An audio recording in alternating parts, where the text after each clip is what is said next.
алаяқтық дегеніміз бөтеннің мүлкін заңсыз иемдену немесе өз мүлкіндей пайдалану құқығына заңсыз иемдену болып табылады. Ол үшін қылмыскер алдау, арбау амалдарын қолданады немесе басқаның сеніміне кіріп алып, қастық жасайды. Ал интернет алаяқтық деп ақпараттық жүйені пайдалану арқылы бөтеннің мүлкін жымқыру, алдау немесе сенімін теріс пайдалану жолымен бөтен мүлікке құқықты иемденуді айтамыз.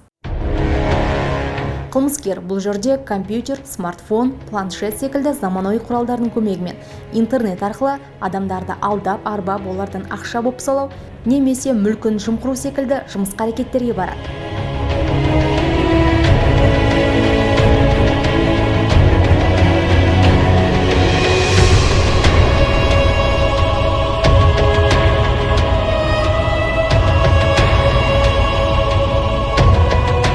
Елімізде алаяқтық үшін қылмыстық жауапкершілік бекітілген.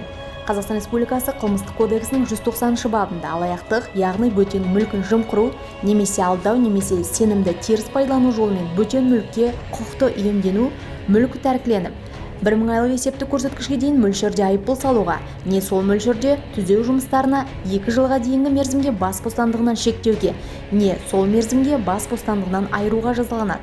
Қылмысты бірнеше рет немесе адамдар тобы болып жасаған жағдайда қылмыс деңгейіне байланысты бас бостандығынан айыру жазасы заң аясында 10 жылға дейін созылуы мүмкін.